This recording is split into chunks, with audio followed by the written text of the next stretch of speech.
over here on Mem Dalet Amud Beis towards the bottom. Not towards the bottom, it's the third line, but it goes together. Mem Hey. Okay?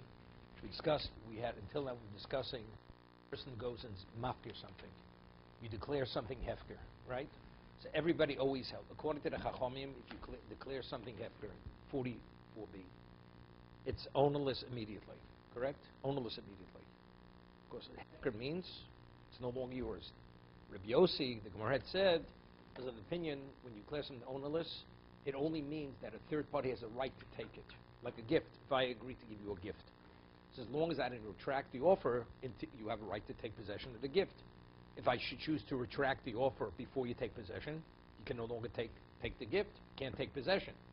That's hefker. You declare it should be ownerless. Everybody has a right to take possession. But if the owner who declared ownerless should change his mind, he retracts that offer, then it remains in the domain of the one who made the original declaration, because it never left his domain.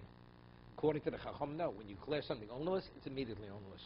So if afterwards you want to change your mind, it's too late. You have to repossess it. So you know better than anyone else regarding the object, because it's no longer yours. That's what we discussed, different applications of this. Okay? So we're holding over here. Meisveik.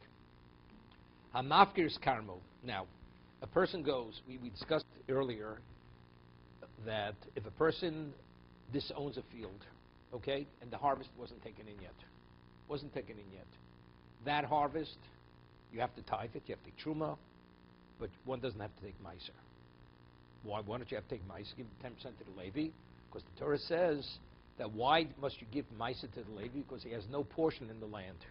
But since regarding this harvest, he has equal access as anybody else has, so therefore there's no reason to give him meiser.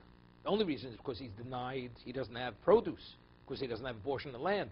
But in regard to this particular harvest, since he's equal to everyone else, one doesn't have to give meiser, correct? So therefore a person that would be mafkir, would disown his harvest, one doesn't have to give meiser. Okay? You don't have to give meiser. Why the other two don't? No, because it's not, because the other is not contingent because he doesn't have a share in the land. It says specifically the Levi.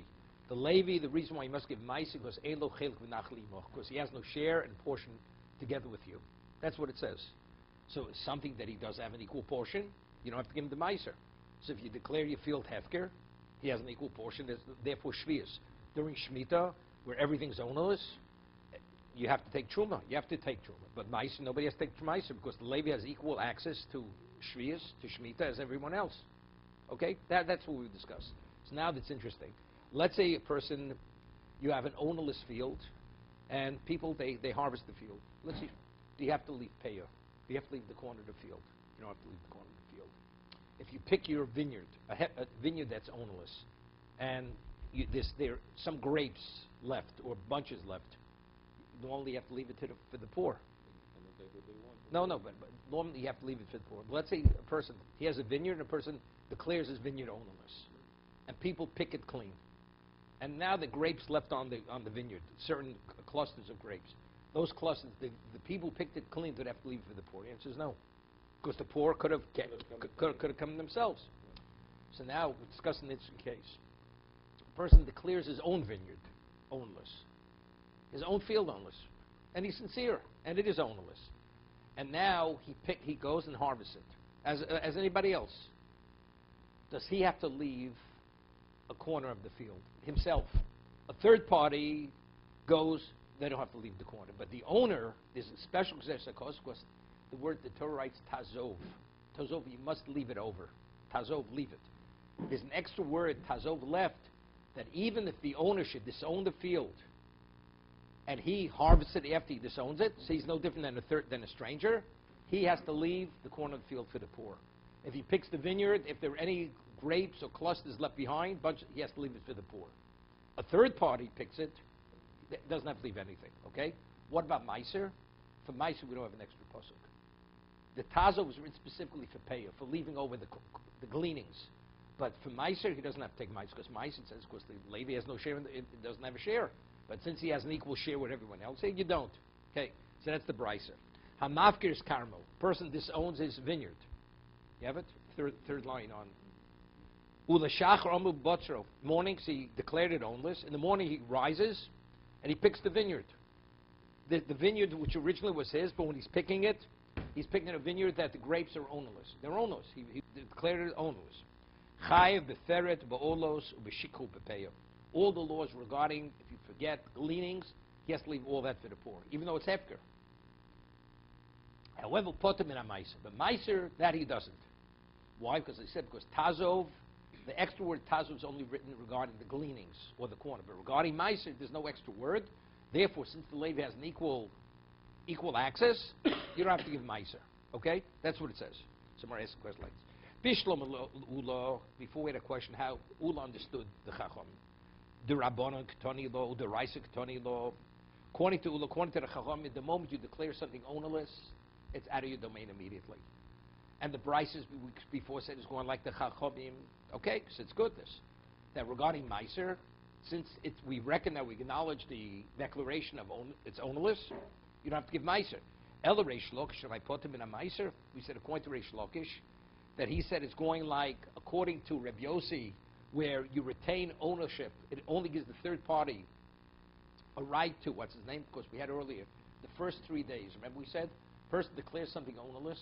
For the first 3 days, what's the status? We said that you're able to retract because we're concerned about the person's sincerity. And he says that's going like Rabbi Yossi.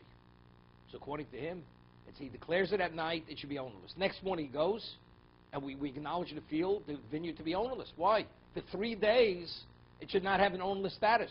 Why, if he picks it the next morning? Do we say that he's absolved from giving Meiser? According to Rabbi Yossi, you said earlier that since, according to Rabbi Yossi, basically you retain ownership. It's only after 3 days do we say it's no longer in your domain. So why over here the next morning could he pick it in a way where he doesn't have to give Meiser? That's the first question. Omar Loch, so Reish Lakish says, Ki amina no Rabbi Yossi, ho Rabboni. I only said Rabbi Yossi was the previous brisa. The other brisa we cited on the first side of the page, that's Rabbi Yossi. But according to this brisa that says over here, when a person declares something ownerless, that immediately he's able to, we acknowledge the ownerless state of it, that's going like the Chachomim, Rabbanan he. Okay. Now we're on today's, then we'll cover it.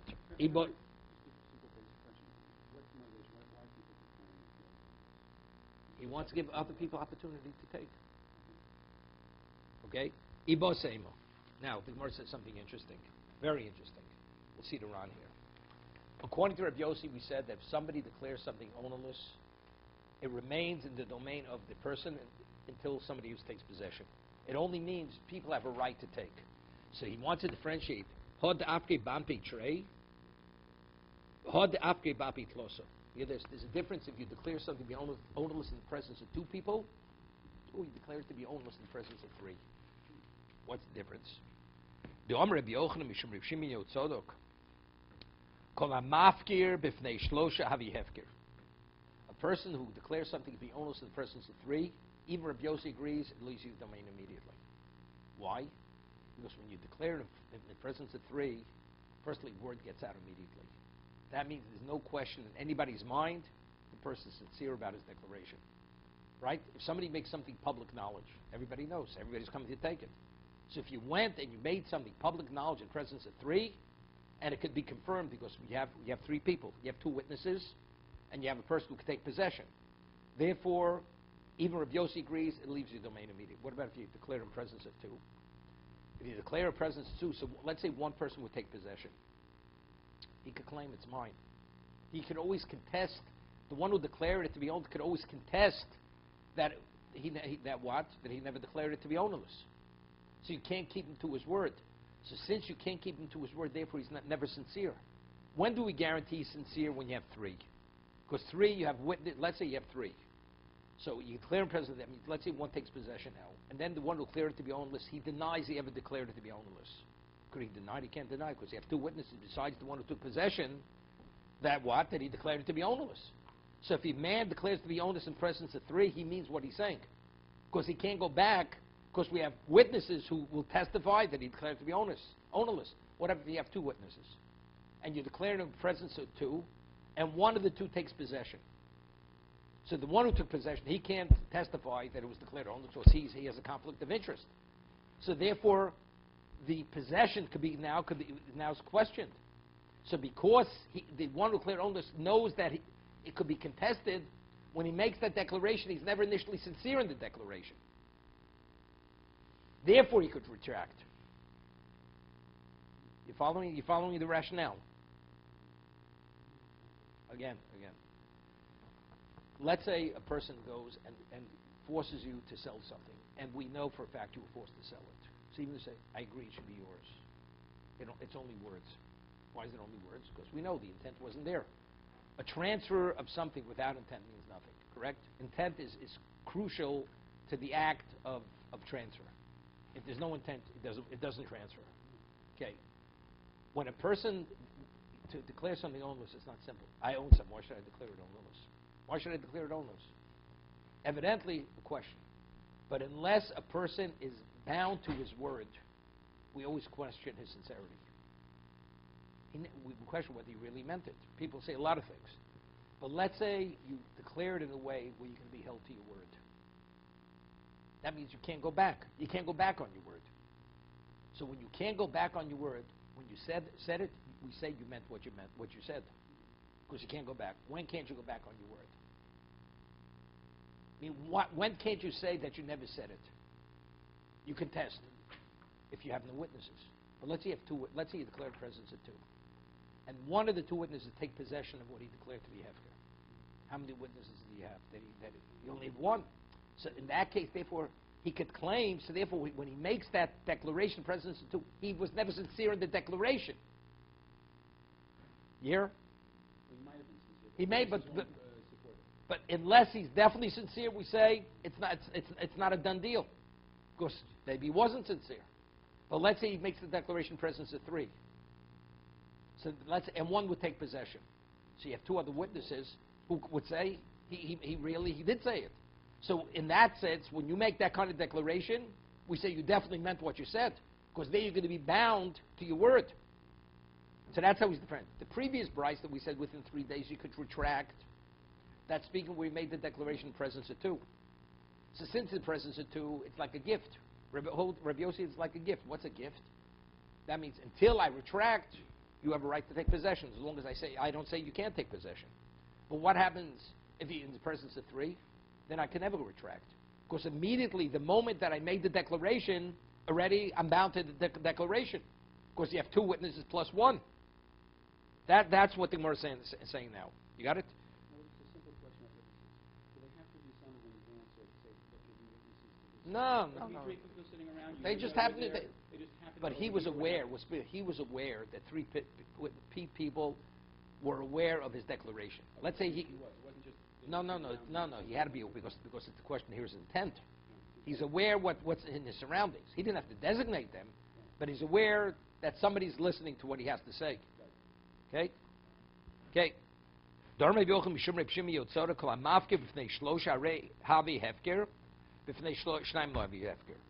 That's Reb Yochanan.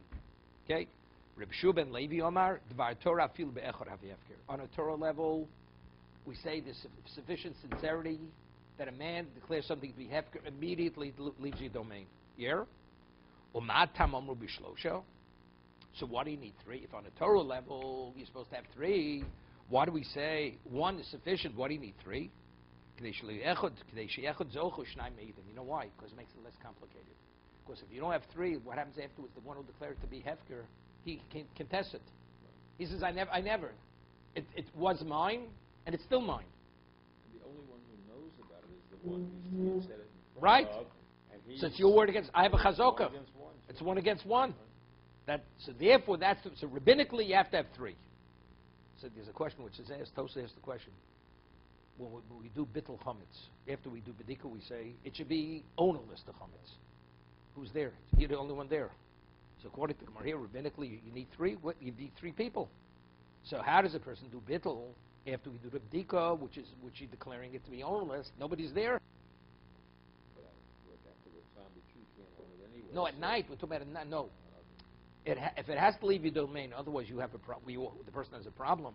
And we say rabbinically, you're supposed to declare it in presence of three. No three. That's Tosa's question. In Psachim, asked this question. So the two answers. Tosas gives, because what are we concerned about? We're concerned on the Torah level. Torah level one's enough. So it's not a problem.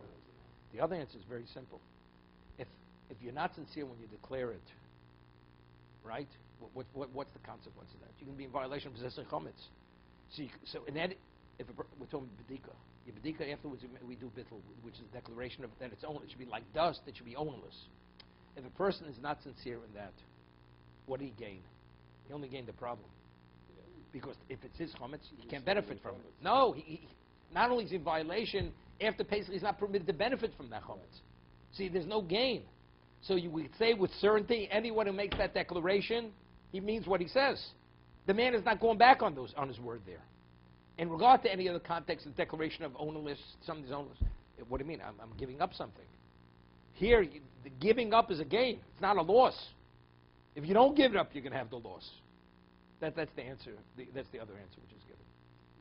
Some of the bourbons we have a problem with in our culture Chametz of Pesach, because a Jew owned it during Pesach. A Jew is a major holder in the company. Yeah. I know. Here, which one is that? Which bourbon? Blanton.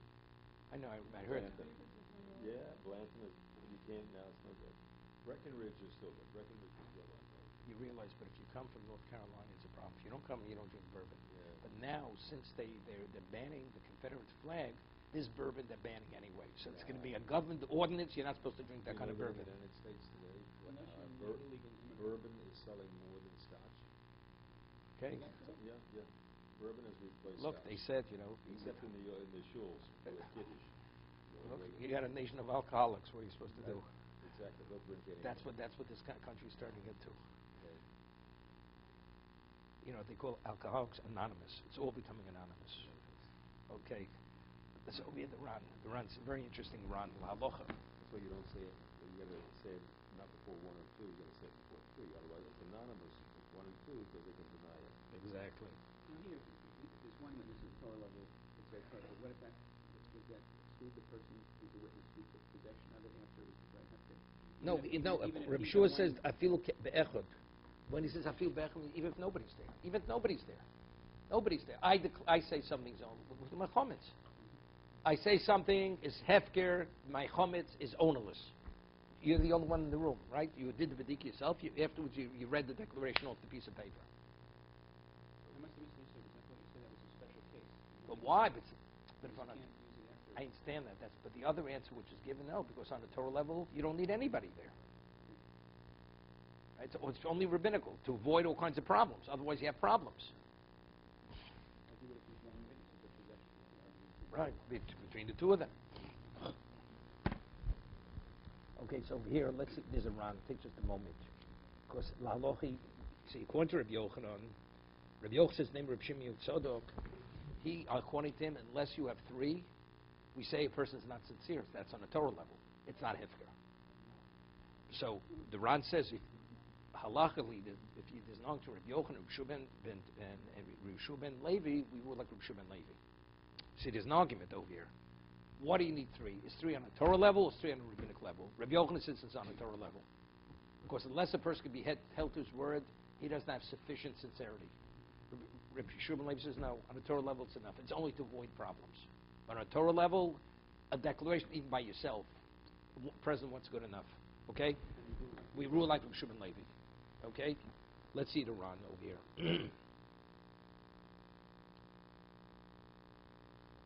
Over here, he says, he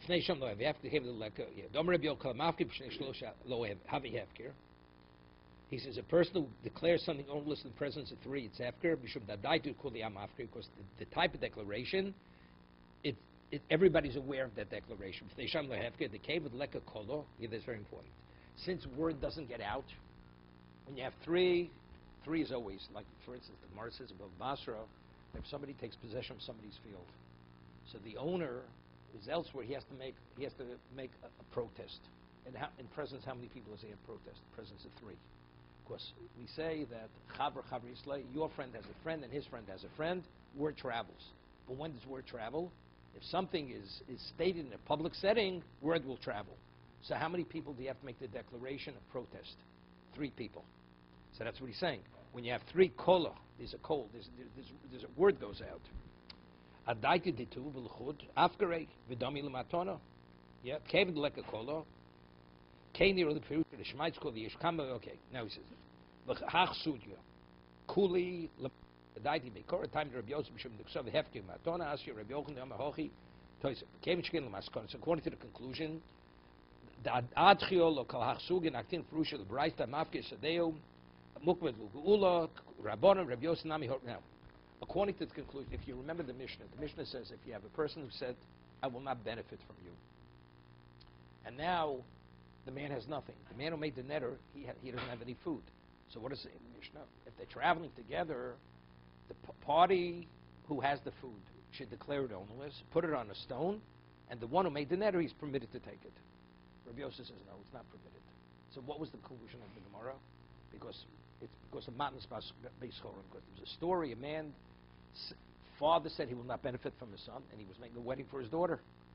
And his father couldn't come to the wedding. So what happened?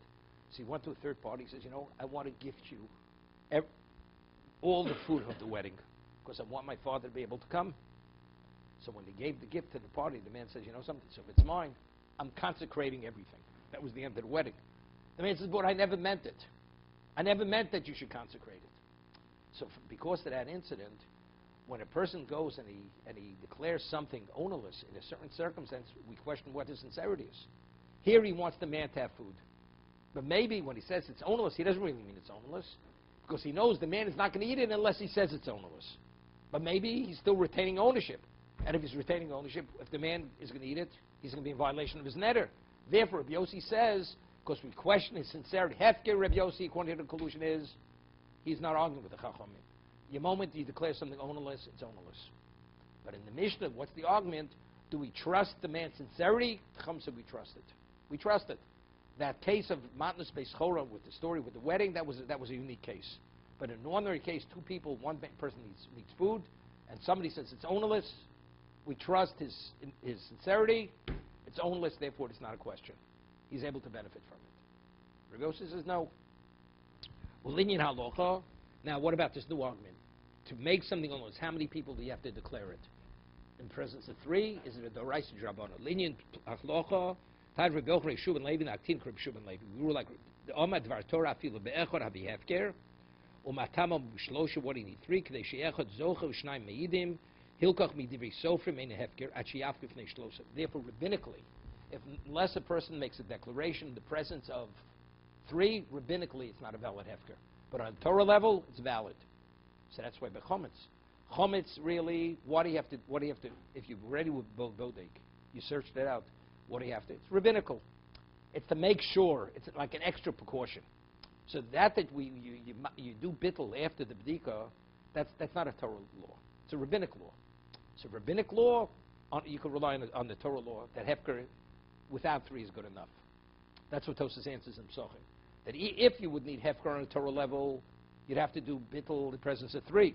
But since the bittul that you do by after bdika is purely rabbinical, because really on a Torah level, searching it is sufficient. You search, you found nothing. So if you search, found, what are you being mevatel? Just in case, maybe I overlooked something. Really, you shouldn't have to worry. That's purely rabbinical. So for that rabbinical, it's enough to rely on the Torah law, one person sufficient. You don't need anything more than that. He says, Rambam Zal, Perek Beis, Hilchos Nedarim, that hefker on the Torah level 1 is sufficient, and that you need 3 is purely rabbinical. Okay? Hadron loch, ein bein amud hadron lon, hadron loch, ein bein hadron lon, hadron loch, ein bein hadron lon. Okay. Yeah. The reason I think I just understood. You have another volume? You got your hour scroll? Yeah, we have other volumes. Okay, good. The reason I didn't understand what I understood now, the reason trust is so important is because you need the right intent to bring to the action. Right. So that's what you're trusting, the intent. The intent. Now, if that's the case, what happens to the person who is getting consecrated? Is he also retracted? Let's say the father of the groom or the bride No. is distressed and he sees the guy distraught because the wedding. No, he has to be shoel. That's already annulling a netter. That's a netter. You can annul a consecration. Yeah, you can annul it, but until it's annulled, it's in place. It's like being mat netter. No, can't retract it. Can't retract it. No, can't retract it. But it doesn't make difference. Over there, the way it turned out the story, the consecration wasn't valid because the man never meant to give it to him. Because he only gave it to him so his father should come. So it was only a subterfuge. He only wanted to use him as a pass-through, not that he really wanted him to own it. So that means he didn't have the right intent. So the son never had the right intent. So therefore, as much as you want to consecrate, you still can't consecrate something that's not yours. That was the story. That was the conclusion of the story over there. Behind all that trust, there's intent. You know, it's like they say, it's not really exactly. You know, a person says, you know, you go to a wealthy man and you ask him to give tzedakah. The man says, I'm not giving. He says, no. If I would have that kind of money, I would give it. You know, if I'd be Rothschild, I would give it. I'd be Rockefeller. Yeah. But when you have it, you're not giving it so quickly. If. That's the way it is. You know, you think I'm going to give away everything to you? It's only because I want my father to come. My father can't come, I'm not giving it to you. So it's only words. It's really, he never sincerely meant to give it to him. That it should be seen as his own to do with what he wants.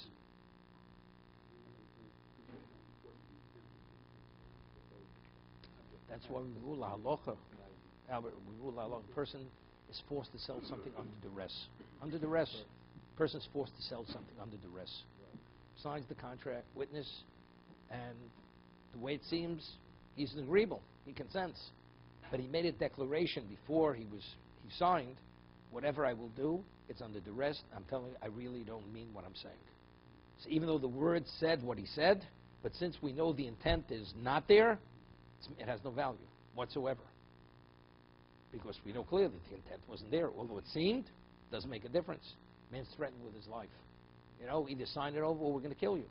Doesn't mean, it means nothing. But he really means it because he doesn't want to die. But that's nothing. That's under duress. It means nothing. Okay, let's start the next Mishnah. Okay, next Mishnah is very interesting. So I'll give you an introduction. There's the famous case we have in multiple places throughout Shas. There's an argument, Yesh Breira Ein Breira. What's the Yesh Breira Ein Breira? A person has a barrel of wine. And normally, the wine, it's in Eretz Yisrael, so you have to tithe the wine. You can't drink the wine unless you tithe it. You have to take Truma, you have to take Meiser, you have to take Trumas, you have to take the various tithes. It's 10 minutes before Shabbos. The man doesn't have enough time to remove the wine from the barrel. Doesn't have enough time. So the question is, so it's an argument, what could he do? So if that's the case, he has no wine for Shabbos. So one says, you know what you do? You say like this. The 2 pints in the barrel should be Truma, in the barrel. And the 2 pints that I will take out Motzoi Shabbos, those 2 pints will be the Truma. The 10% should be Meiser, which are the 10%. The pints that I'll take out Motzoi Shabbos. And what's going to be, and this is what he keeps saying this. Now the question is he permitted, after making that kind of statement, and designating what's the Truma, what's the Meiser, do we allow him to drink the wine on Shabbos? So he'd say, why not? Because he says, because you may be drinking the Truma. All the wine's intermingled. You're drinking Truma.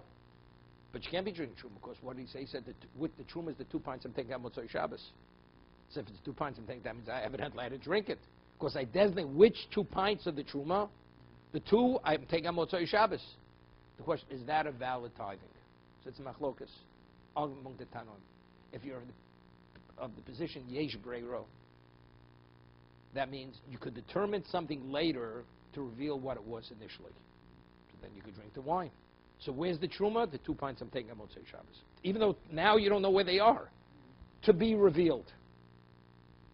The other mountain Pinchas know, Ein Breira.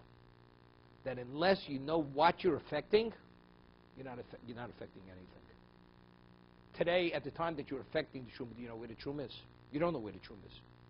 To be revealed is not enough. To affect something, you have to affect it now. You could affect something conditionally. If this happens, I want this to be. If it doesn't, I don't want this to be. But you know exactly what you're affecting. But here, this kind of statement, do you know which pints you're affecting? You have 100 pints in the barrel. 2 pints should be. When you said the 2 pints should be Truma, at this moment, when is the Truma becoming Truma? Now. Because otherwise you couldn't drink it. Which 2 pints are you affecting? It could be one of 100 pints. Which pint in the barrel? To be revealed, if you don't know what you're affecting, you cannot affect it. Therefore, the tithing is not a valid tithing. If you hold Ein Breira. If you hold Yesh Breira, that even if you don't know what you're affecting, it's okay. You could affect something, although you're not aware of what you're affecting at the time you're affecting, as long as ultimately it's going to be revealed. That's the argument, yesh breira, ein breira. Give you another example.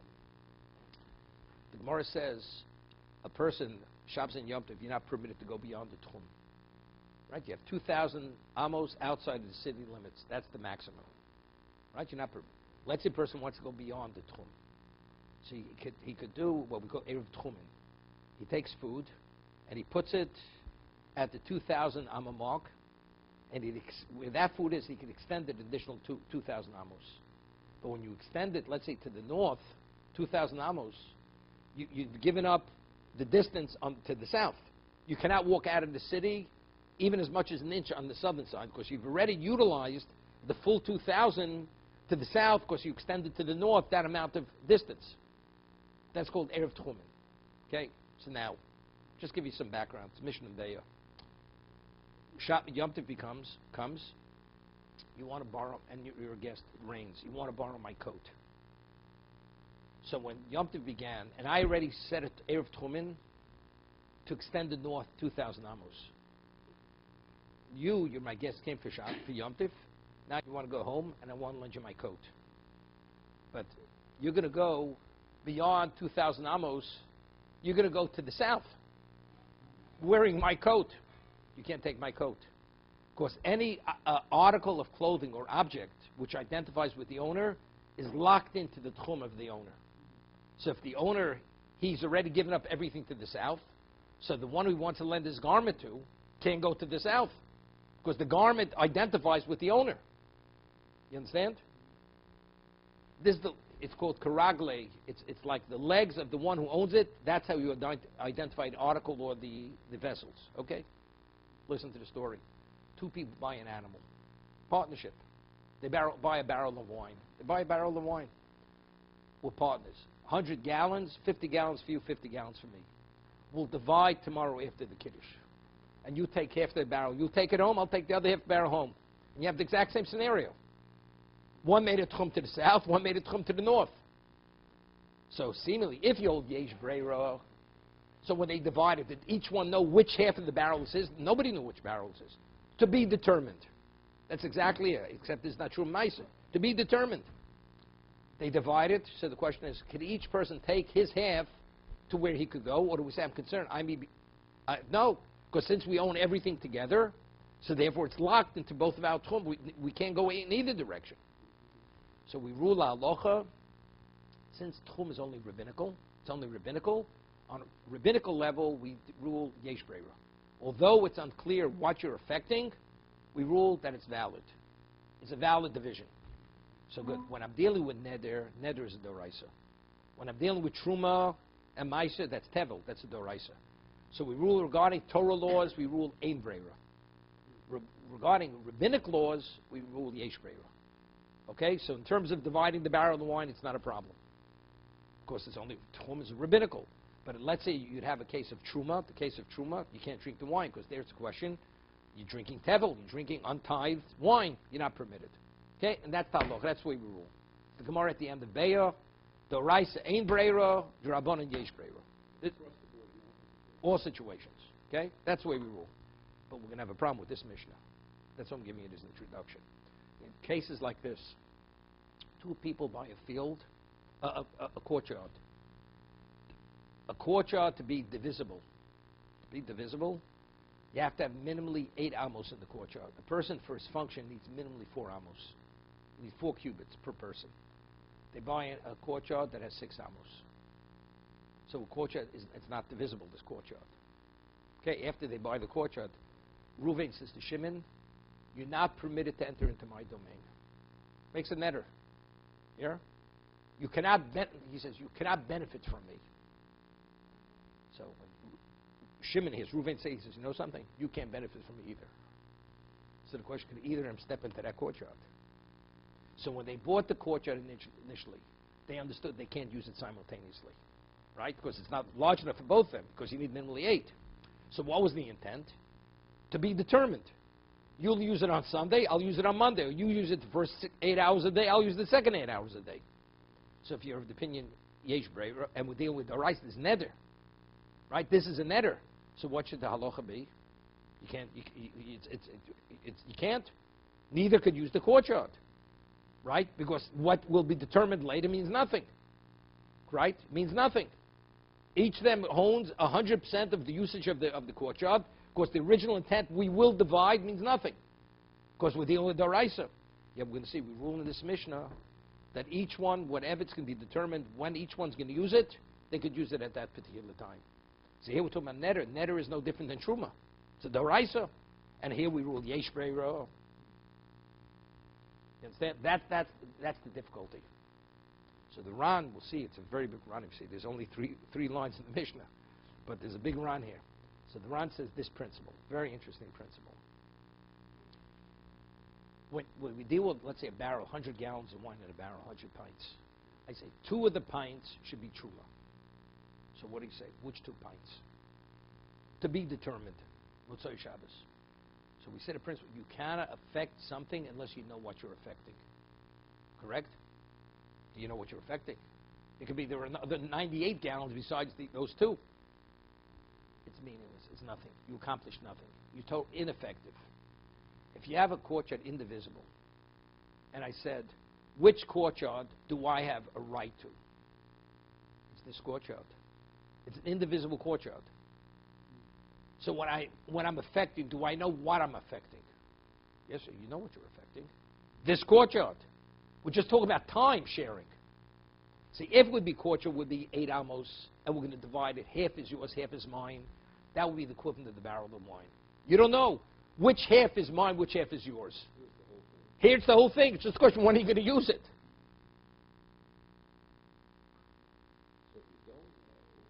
It's not a problem. Because the only reason why by the barrel of the wine, it was ineffective if you hold ein breira. Of course, it could be 2 of 100 gallons or pints. You don't know which gallons or which pints you're affecting. Such an effect is not an effect. That would be the courtyard that's 8 amos. No. But that doesn't make a difference because no, but it's not. There's a difference. Because what am I gaining ownership in? I'm gaining ownership usage in this courtyard. But if he says it too, then who's getting the ownership? Both of us. But we can't both have No, it. in the actual object, we both have it. It's just a question of how we timeshare it. You following? There, it's which pint, which gallon. Here, I know which gallon.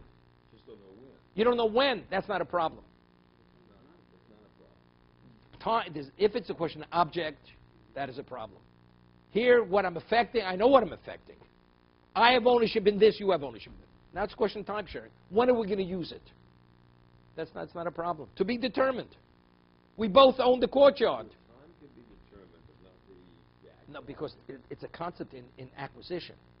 You can't acquire something unless you know what am I acquiring. Right? There, the deficiency is in the acquisition. Here I know exactly what I'm acquiring. What am I acquiring? An interest in this courtyard. When will I use it? To be determined. That's not a problem. Of course, the act is what am I acquiring? I put down money.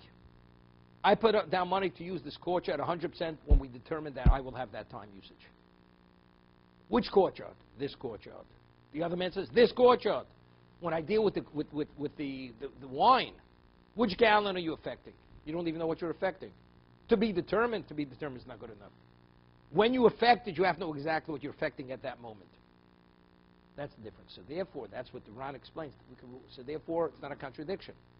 In regard to the tchum, right, or regard to the what, to the affecting the what, that's what am I affecting. What I'm affecting, we rule ein breira. Right? I'll give you an example, another example. The Mishnah says in Gittin, a man has 2 wives with identical names. He goes to the sofer, says to the sofer, I want to divorce one of my wives. I'm not sure which one. I haven't made up my mind. Whichever one upsets me tonight, that's the one I'm divorcing. Okay? But the information is identical. And when you write the get, I want you to have in mind, whichever one I decide I want to divorce, that's the one I want to divorce. So which they were talking about two different wives. It's a different reality of a divorce. Is he divorcing A? Is he divorcing B? They're both called Rochel. Rochel and Rochel, okay? If you hold name Brera, it's not a valid get. Because there you're affecting the get. The get is linked to the people, right? Who are you divorcing, A or B? That's Ein Brera. We rule Ein Brera. It's not valid. It's not a valid writing. You follow me? That's the difference.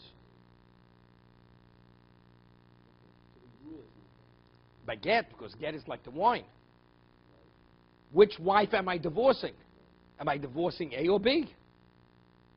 Right? Which pint am I affecting? Is it pint? It could be two of 100. Which two? We don't know which two. To be determined is not sufficient. You have to know when you're affecting it.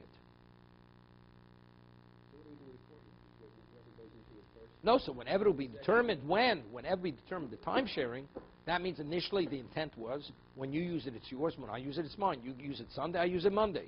Use it the first half of the day, I use it the second half of the day. Because what is the kinyan, and what am I acquiring? It's the courtyard. You know what you're acquiring. Now it's the question how it's going to manifest itself in terms of usage.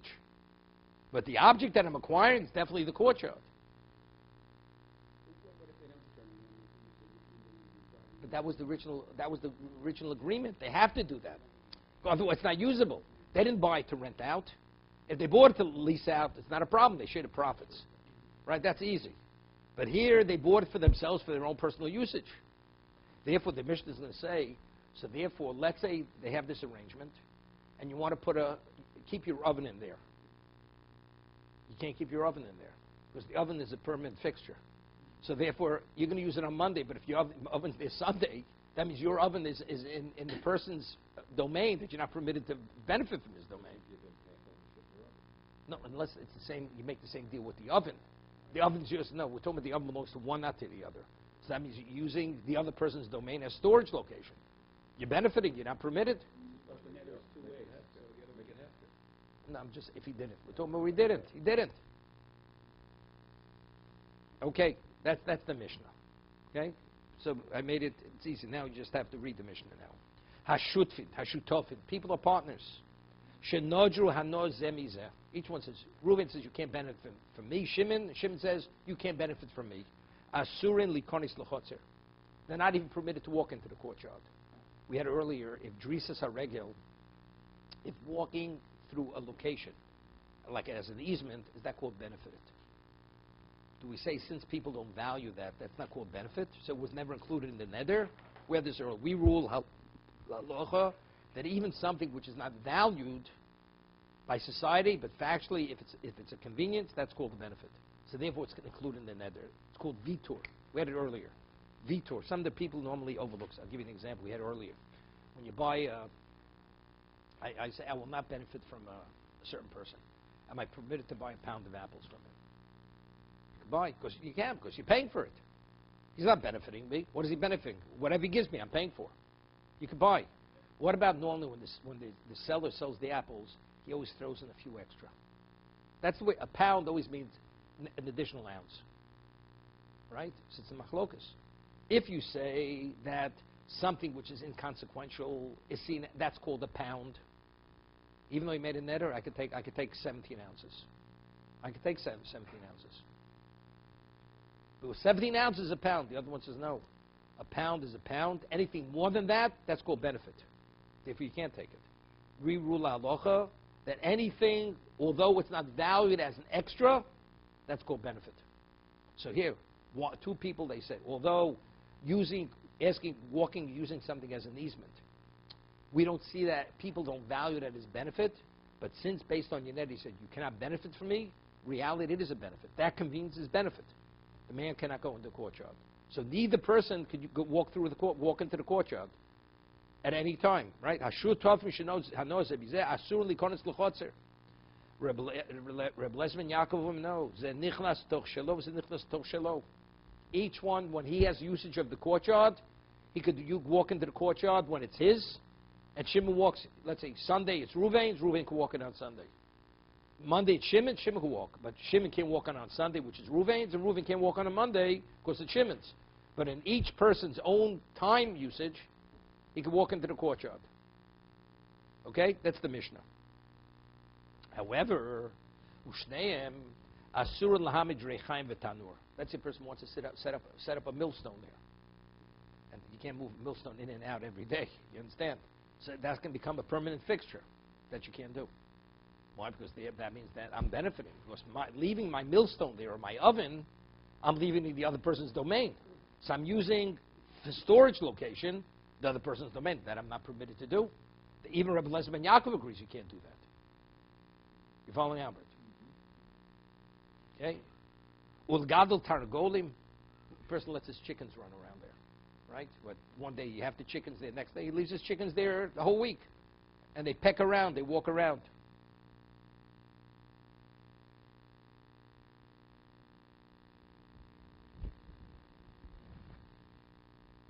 Okay? So the Ran asks an interesting question. It's a very interesting question. Have 5 minutes. We had we had in Ksubis, a person, let's say, has a piece of property. I borrow money from you. Documented loan. My field is liened to your loan, correct? It's called a shibud, right? And the Ran speaks about, let's say I'm a landlord, and you're my tenant. And even if you prepaid a rent, you have a right to stay in the apartment because we signed a lease. And if you paid it, means you have a claim for the usage of the location. What's a claim? It's called a shibud. It's like a lien. I have a lien on, you don't own the property, but you have a right of usage of the property. Okay? We have a principle, you cannot consecrate something that's not yours. You have a house, I say, your house is consecrated. You don't consecrate, so it's, what the consecrator can only consecrate what's his. Can't consecrate something what belongs to someone else. What about it's mine, but the third party has a lien on what I own? And the one who owns it consecrates it. What happens to the lien? The lien revokes the lien. It's called mafkim midei shibud. Why? Because if the man consecrates it, that means you can't have a lien on hegdish. Once something's you can't have a lien on hegdish. If I sell it to a third party, the lien goes with the property, wherever it goes. But if I consecrate it, the consecrated status revokes the lien. So if we signed the lease, you prepaid the rent, and now the landlord says, I'm consecrating the apartment complex to the Beis Hamikdash. The guy has to move out. He'll have to compensate him for the loss. But the man says, well, it's my apartment. You have no right. What do you mean? It's my apartment. You have a right to be there. So your right to be there is like you have a lien on it. Which is lien. That's what I'm saying. I'm not saying you're doing the right thing. He's doing the wrong thing. But if he does it post facto, it's valid, and he has to compensate him financially. Of course he has to compensate the tenant, because he's a damager, right? The landlord damaged the tenant because he can't be there, and he has to reimburse it. But the question is, but the tenant has a right to be there. You're consecrating something that's not yours. No, what I'm consecrating is mine.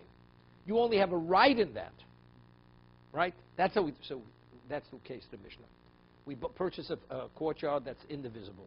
Can't divide it. So how do we use it? When I use it, I'm using yours, and you're using mine. Right? If you have the principle of yesh breiro, right? So it's not, when I use mine, it's mine. When you use yours, it's yours. Because, as I said, we know what item I'm dealing with. Right? It's not a problem. But according to the Tanna Kama, who says it is a problem because he owns ein breiro, we rule like Rabbi Eliezer, yeah, but according to Tanna Kama, he says even when you know what you're acquiring, it's still a problem. Well, I was only telling you la halacha, the way we rule, but the Tanna Kama makes no differentiation. Whether you know what you're affecting, not affecting, ein breiro across the board. So he says neither can win. So good. So if we buy jointly a piece of property which is indivisible, the only way we could use it is when I use mine, I'm using part of yours, and when you use yours, you're using part of mine. So that you use mine. Why could you use mine? You own mine. You don't own mine, and I don't own yours. Because but I have a right, because that was the agreement. I have a right to use yours, you have a right to use mine. So what are we? It's like a tenant-landlord relationship. Correct? So now, when you make a neder is no different than hegdish. So the neder revokes the sheep. We said neder is a konim. It's like a consecration. All nedarim are like that. It's like a semi-consecration. So when I make the neder, what is it? See, I can't make a neder on something to prohibit to you if it's yours. But over here, it's not yours. Right? We're 50-50. Except in such a small location, it's not usable unless we agree each one could use the others. So I have a right to use yours, and you have a right to use mine. Once I make a neder, I'm locking it in. Because who owns the property? You have a right to use mine. That right, revoked or limited. Or limited. That I could actually limit you, and therefore now you can't walk into the courtyard. Although you had a right, but a right's only a right. It's like a lien. The neder could actually revoke that, or could limit that. Therefore, you can't go in. That's how the Ron explains. Anytime. Don't go into business with somebody that makes you good. Oh. Doesn't matter why he makes you good. Okay. Yeah. Yeah. Okay. We'll stop here.